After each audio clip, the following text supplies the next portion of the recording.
بسم اللہ الرحمن الرحیم۔ السلام علیکم۔ نبوت مل جانے کے بعد 9 برس تک نبی اکرم صلی اللہ علیہ وآلہ وسلم مکہ مکرمہ میں تبلیغ فرماتے رہے اور قوم کی ہدایت اور اصلاح کی کوشش فرماتے رہے، لیکن تھوڑی سی جماعت کے سوا جو مسلمان ہو گئی تھی اور تھوڑے سے ایسے لوگوں کے علاوہ جو باوجود مسلمان نہ ہونے کے آپ کی مدد کرتے تھے، اکثر کفار مکہ آپ کو اور آپ کے صحابہ کو ہر طرح کی تکلیفیں پہنچاتے تھے، مذاق اڑاتے تھے اور جو ہو سکتا تھا اس سے درگزر نہ کرتے تھے۔ حضور صلی اللہ علیہ وآلہ وسلم کے چچا ابو طالب بھی انہی نیک دل لوگوں میں سے تھے جو باوجود مسلمان نہ ہونے کے حضور صلی اللہ علیہ وآلہ وسلم کی ہر قسم کی مدد فرماتے تھے۔ 10ویں سال میں جب ابو طالب کا بھی انتقال ہو گیا تو کافروں کو اور بھی ہر طرح سے اسلام سے روکنے اور مسلمانوں کو تکلیف پہنچانے کا موقع ملا۔ حضور اقدس صلی اللہ علیہ وآلہ وسلم اس خیال سے طائف تشریف لے گئے کہ وہاں قبیلہ ثقیف کی بڑی جماعت ہے، اگر وہ قبیلہ مسلمان ہو جائے تو مسلمانوں کو ان تکلیفوں سے نجات ملے اور دین کے پھیلنے کی بنیاد پڑ جائے۔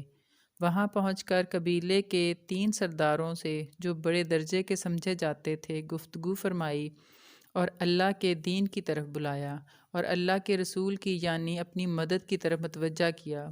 مگر ان لوگوں نے بجائے اس کے کہ دین کی بات کو قبول کرتے یا کم سے کم عرب کی مشہور مہمان نوازی کے لحاظ سے ایک نووارد مہمان کی خاطر مدارت کرتے، صاف جواب دے دیا اور نہایت بے رخی اور بد اخلاقی سے پیش آئے۔ ان لوگوں نے یہ بھی گوارا نہ کیا کہ آپ یہاں قیام فرما لیں۔ جن لوگوں کو سردار سمجھ کر بات کی تھی کہ وہ شریف ہوں گے اور مہذب گفتگو کریں گے، ان میں سے ایک شخص بولا کہ اوہو، آپ ہی کو اللہ نے نبی بنا کر بھیجا ہے۔ دوسرا بولا کہ اللہ کو تمہارے سوا کوئی اور ملتا ہی نہیں تھا جس کو رسول بنا کر بھیجتے۔ تیسرے نے کہا کہ میں تجھ سے بات کرنا نہیں چاہتا، اس لیے کہ اگر تو واقعی نبی ہے جیسا کہ دعویٰ ہے تو تیری بات سے انکار کر دینا مصیبت سے خالی نہیں، اور اگر جھوٹ ہے تو میں ایسے شخص سے بات کرنا نہیں چاہتا۔ اس کے بعد ان لوگوں سے نا امید ہو کر حضور اکرم صلی اللہ علیہ وآلہ وسلم نے اور لوگوں سے بات کرنے کا ارادہ فرمایا کہ آپ صلی اللہ علیہ وآلہ وسلم تو ہمت اور استقلال کے پہاڑ تھے، مگر کسی نے بھی قبول نہ کیا، بلکہ بجائے قبول کرنے کے حضور صلی اللہ علیہ وآلہ وسلم سے کہا کہ ہمارے شہر سے فوراً نکل جاؤ اور جہاں تمہاری چاہت کی جگہ ہو وہاں چلے جاؤ۔ حضور اکرم صلی اللہ علیہ وآلہ وسلم جب ان لوگوں سے بالکل مایوس ہو کر واپس ہونے لگے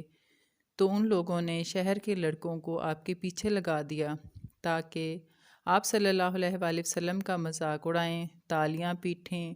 پتھر ماریں، حتیٰ کہ آپ صلی اللہ علیہ وآلہ وسلم کے دونوں جوتے خون کے جاری ہونے سے رنگین ہو گئے۔ حضور اقدس صلی اللہ علیہ وآلہ وسلم اسی حالت میں واپس ہوئے۔ جب راستے میں ایک جگہ ان شریروں سے اطمینان ہوا تو حضور صلی اللہ علیہ وآلہ وسلم نے دعا مانگی۔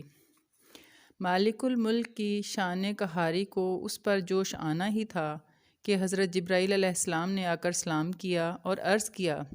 کہ اللہ تعالیٰ نے آپ کی قوم کی وہ گفتگو جو آپ سے ہوئی تھی اور ان کے جوابات سنے، اور ایک فرشتہ کو جس کے متعلق پہاڑوں کی خدمت ہے آپ کے پاس بھیجا ہے کہ آپ جو چاہیں اس کو حکم دیں۔ اس کے بعد اس فرشتے نے سلام کیا اور عرض کیا کہ جو ارشاد ہو میں اس کی تعمیل کروں، اگر ارشاد ہو تو دونوں پہاڑوں کو ملا دوں جس سے یہ سب درمیان میں کچل جائیں،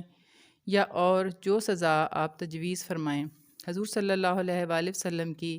رحیم و کریم ذات نے جواب دیا کہ میں اللہ سے اس کی امید رکھتا ہوں کہ اگر یہ مسلمان نہیں ہوئے تو ان کی اولاد میں سے ایسے لوگ پیدا ہوں جو اللہ کی پرستش کریں اور اس کی عبادت کریں۔